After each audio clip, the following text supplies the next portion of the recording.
Honorable Chair, co-panelists, ladies and gentlemen. I would like to put few points into the overall deliberation we had. Legislation on the tenure of rights of fishing bodies, like water bodies, has been discussed many times. I think in the previous session also, there are a lot of debate has happened. In Kerala, this has been discussed quite some time, and actually, aquarium reforms has been actually in the process of developing and to restrict the fishing rights to the fishing community. It's a very tricky area, but then it has to be created with utmost care. I hope that this SSF guideline will definitely help the government or the institution to building those kind of legislation so that the small scale fishers interest will be protected in the long run. It will also help to ensure the conservation of fisheries resources and sustainability. And at this point of time, once the tenure rights has been established or maybe legally meant, then there is a very possibility that the fishing efforts can be definitely be controlled. Now it is open for everyone and anyone who can come and do fishing, who can come and do investment, who can take advantage, leave the place when the situation is worse or difficult, and come in again at a situation when the conditions are good for economic returns. So this guideline will definitely be give an impetus to the efforts of the related bodies so that the tenure rights as well as the fishing effort can be controlled.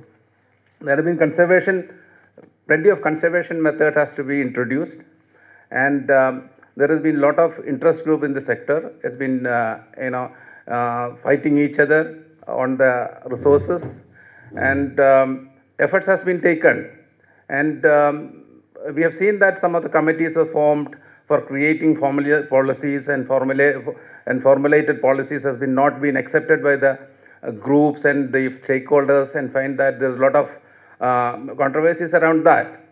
I strongly feel that the kind of communication had between the policy formulation and the stakeholders was poor, must be one of the reasons for sustainably introducing these kind of policies in the sector. In Kerala, we have, in the last 2 years' time, we could evolve a policy on the minimum legal size, which has been debated with the fishing community and has been accepted well by the stakeholders.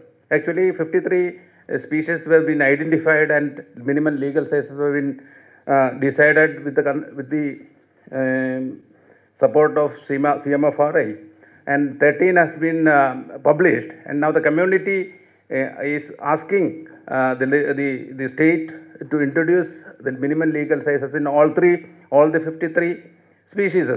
So this is a typical example how the community and the small fishers are concerned about conservation, and they are looking for viable propositions for the conservation of the resources.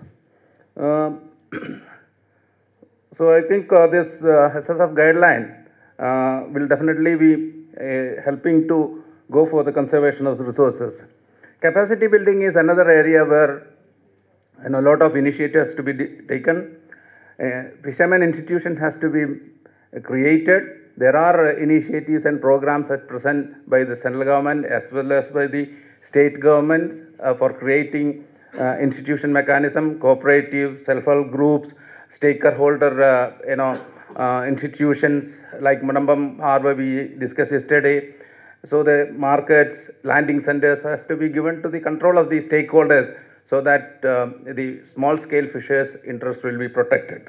The entrepreneur development is a key in the small scale fishers' activities, and we have seen that many of the fishermen are technically very skilled, but the capacity to manage their activity is very poor. If you take the example of collateral fishermen, one of the best in the world, but never understand the kind of interest rate they pay for 5 rupees for 100 rupees a month. But they are the best in the country or in the world to go to any deeper water and find the fish, getting the fishing resources. So development of creating entrepreneurship among fishermen or small fishers is very key, and only by the capacity building and institution building this is possible. Product diversification, markets, gender issues are important areas where to be addressed, and we have discussed in length and breadth, and there are areas of weaknesses and areas of strengths which has to be identified and can be put into the system so that the introduction of guidelines of small scale fisheries will be easily possible. As suggested earlier, the inter-ministerial intervention will be the key for successful implementation of the future programs. I am afraid the capabilities of Department of Fisheries, maybe Department of Agriculture, when compared to the major department for getting the due share to the sector will be a bigger challenge in the coming years, especially in the changed planning scenario. Thank you very much. Thank you very much.